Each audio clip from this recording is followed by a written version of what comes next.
मूलत रूपमा सङ्घीय मन्त्रालयले निजी पारिवारिक वनलाई कुन दृष्टिकोणबाट हेरिरहेको छ?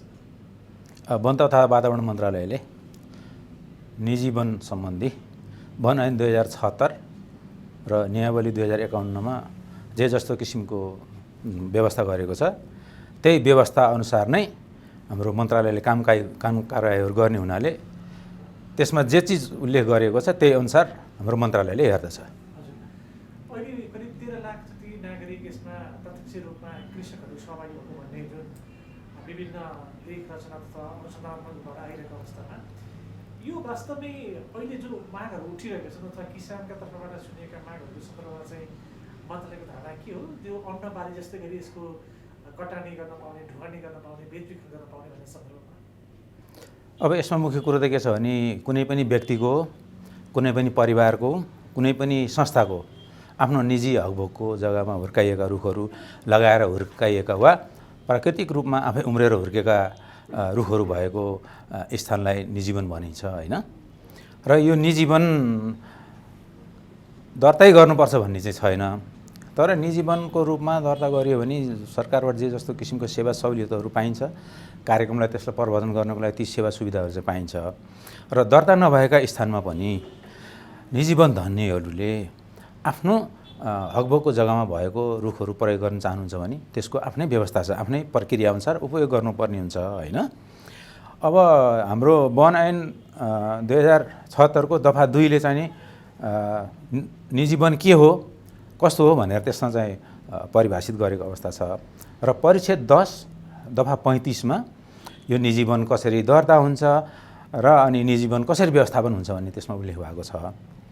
र यसमा के छ भने निजी वन धनीले आफ्नो वन जुन ठाउँमा छ, आफ्नो रुखहरू जुन ठाउँमा छ त्यही ठाउँमा काट्ने अनि प्रयोग गर्ने, त्यस्तो गर्ने भनेदेखि उहाँहरूले सामान्य एउटा निवेदन लेखेर आफ्नो नजिकको वडामा जानकारी दिएर गर्न सक्नुहुन्छ। त्यो नीति नियममा, कानुनमा व्यवस्था गरेको छ। जस्तै वन नियमावली 2051 को नियम 61(3) मा पनि व्यवस्था गरेको अवस्था छ। अब यहाँ कुरो कस्तो हुन्छ भने जस्तै कुनै पनि निजी व्यक्ति अथवा परिवारको नाममा दर्ता भएको जग्गामा भएको वन पैदावार भोग गर्न चाहनुहुन्छ भने कानुनमा भएको अधिकार भोग गर्नको लागि आफै पनि अलिकति चनाखो हुनुपर्ने हुन्छ हैन। एउटा जस्तै कानुन अनुसारको हक भोग उपभोग गर्नको लागि आफूमा पनि अलिकति कन्फिडेन्स चाहिन्छ नि त, मनोबल चाहिन्छ। त्यो नभएर पनि धेरै ठाउँबाट चाहिँ आफूले प्रयोग गर्न सक्ने अवस्थामा पनि नगरेर डिभिजन वन कार्यालयमा आइरहेको त्यस्तो अवस्था पनि देखिन्छ।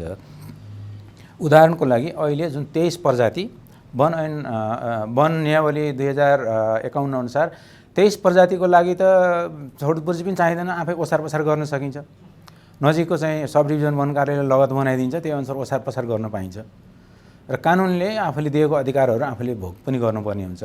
कतिपय समस्याहरू त्यसरी आएका छन्, आफूले पाएको अधिकार पनि भोग नगरेर चाहिँ आएको चाहिँ अवस्था देखिन्छ हैन। अब कतिपय अवस्थामा कुनै प्रजातिहरू अब जस्तै हो अब नेपाल सरकारले अलिकति जस्तै कुनै बेला साल प्रजातिलाई संरक्षण गर्नुपर्ने अनि त्यसलाई हुर्काउनलाई बढावा गर्नुपर्ने हिसाबमा कुनै बेला चाहिँ बन्द गरेको। जस्तै खैर पनि त बन्द थियो नि, खैर बन्द थियो तर खैर हुर्क्यो, किसानहरूले खैर हुर्काउनु भयो, निजी वन पारिवारिक वनले हुर्काइसकेपछि ल अब यसलाई चाहिँ यसरी गर्न राख्नुपर्ने अवस्था चाहिँ छैन, यसलाई चाहिँ खोल्न सकिन्छ भनेर सरकारले खोल्यो नि। मेरो विचारमा सालको लागि पनि त्यो दिन आउँछ है। र त्यो प्रजातिको जस्तै संरक्षणको अवस्था कस्तो छ त्यो सबै एसेस गरिन्छ, त्यो हेरिसकेपछि अनि सरकारले कुनै दिन त्यो गर्छ। यो सधैँको लागि पर्मानेन्टली बन्द गरेको त्यस्तो हो जस्तो मलाई लाग्दैन।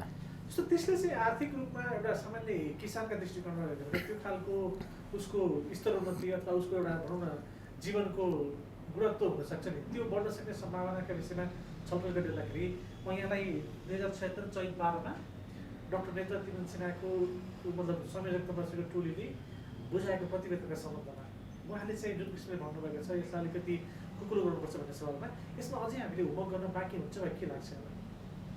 होइन, उहाँले खुकुले बनाउनुपर्छ भनेर भन्नुभएको छ। सरकारले पनि त्यही अनुसारको जस्तै अहिले हामीले वन तथा वातावरण मन्त्रालय अन्तर्गतको सशर्त कार्यक्रममा पनि र साथै प्रदेशमा उद्योग पर्यटन वन तथा वातावरण मन्त्रालय छ।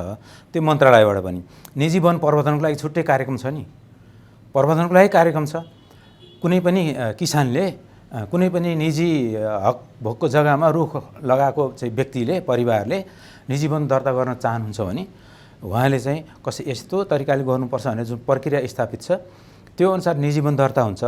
त्यसपछि निःशुल्क प्राविधिक सहयोग पाइन्छ। अनि त्यसपछि त्यसमा जस्तै यो नाप जाँच गर्नको लागि जस्तै सरकारको अरू अफिसको अन्य अमिनहरू लैजानुपर्छ भने पनि त्यो निजी वनले चाहिँ खर्च गर्नु पर्दैन, त्यो व्यवस्था गरेको छ। अनि त्यसपछि निजी वनको पैदावार अघि मैले भनिहालेँ, जुन 23 प्रजाति छन् 23 प्रजाति कटान गर्ने, ओसार पसार गर्ने अनि बजारमा लैजाने, यो जुन वनमा हुँदैन जुन प्रजाति जुन निजी जग्गा मात्रै हुन्छ भनेर पहिचान गरिएको छ त्यसलाई त एकदम फ्री छ।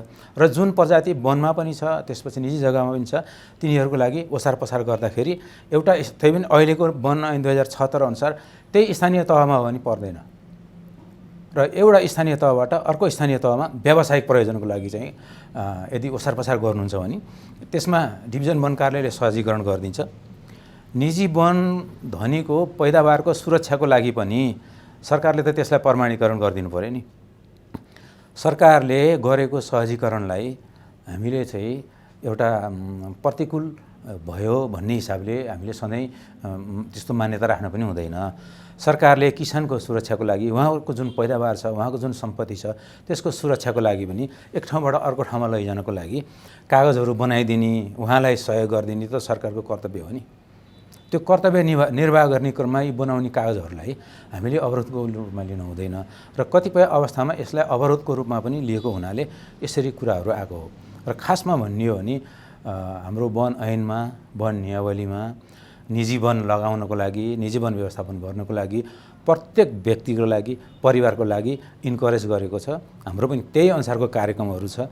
अब अहिले हाम्रो कृषि वन नीति अनुसार यो चाहिँ कृषि वन पनि हामीले लगाइरहेका छौँ नि, हैन। व्यक्तिहरूलाई जस्तै क्लस्टरमा समुदायमा गएर निजी जग्गामा कृषि वन लगाउने भनेर सरकारले कार्यक्रम दिएर पठाइरहेको अवस्था छ। हाम्रो सरकारले नेपाल यो हाम्रो वन तथा वातावरण मन्त्रालयबाट यसको लागि पनि कार्यक्रमहरू गरिरहेको छ।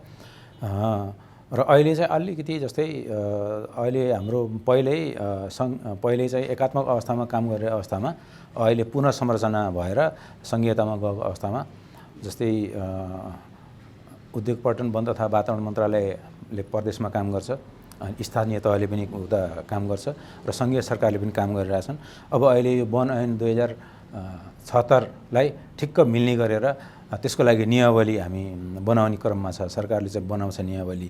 त्यो नियमावली आइसकेपछि सबै कुराहरू यसमा कतिपय जुन कन्फ्युजनहरू छन्, कतिपय भ्रमहरू छन् त्यो पुरै चाहिँ जान्छ त्यो, होइन। अहिले बनाउने क्रममा छ। र मैले के भन्छु भने निजी वन मात्रै होइन, निजी वन, सामुदायिक वन, धार्मिक वन, अनि त्यसपछि गरिबी न्यूनीकरणलाई कम्युनिटी वन, व्यावसायिक कम्युनिटी वन, अनि सरकारद्वारा व्यवस्थित वन, यी सबै वन व्यवस्थापन पद्धतिहरूलाई सरकारले इक्वल्ली चाहिँ महत्त्वपूर्ण दिएर यो उत्तिकै महत्त्व दिएर चाहिँ अगाडि कार्यक्रमहरू बढाइरहेको छ। यो निजी वनलाई सरकारद्वारा व्यवस्थित वन र सामुदायिक वनको सहयोगी कार्यक्रमको रूपमा ल्याएको छ।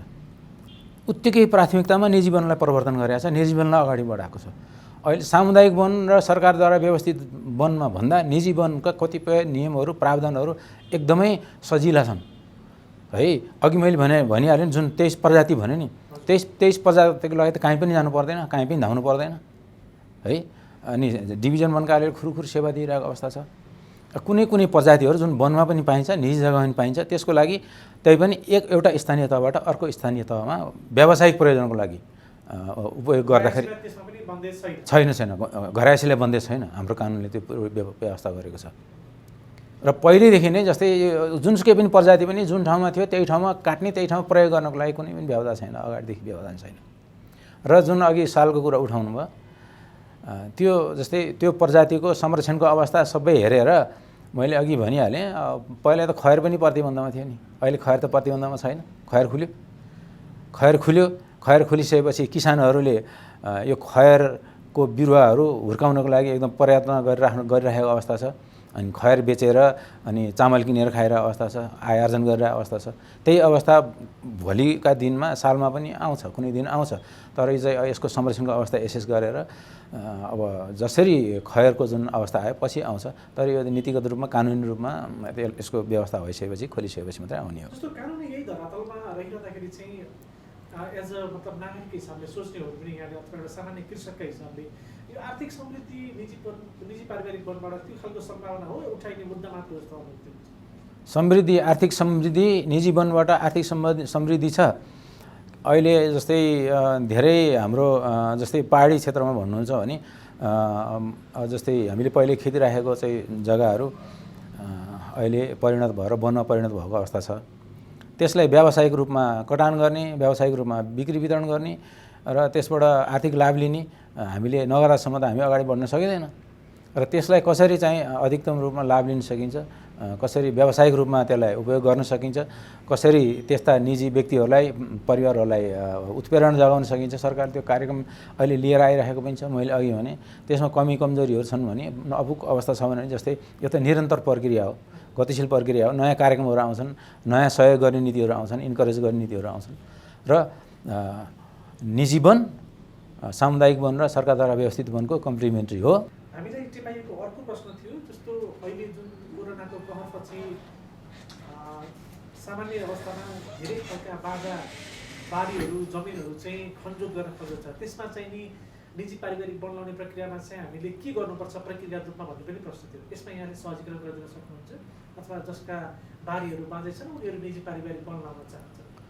एकदम निश्चित रूपमा सरकारले सहयोग गर्छ, सङ्घीय वन तथा वातावरण मन्त्रालयले सहयोग गर्छ, त्यसपछि उद्योग पर्यटन वन तथा वातावरण मन्त्रालयले सहयोग गर्छ। अनि उद्योग पर्यटन वन तथा वातावरण मन्त्रालय अन्तर्गत डिभिजन वन कार्यालयहरू छन्, सब डिभिजन वन कार्यालयहरू छन्। त्यहाँबाट एकदम निःशुल्क रूपमा प्राविधिक सहयोगहरू, प्राविधिक सल्लाहहरू चाहिँ प्राप्त हुन्छ।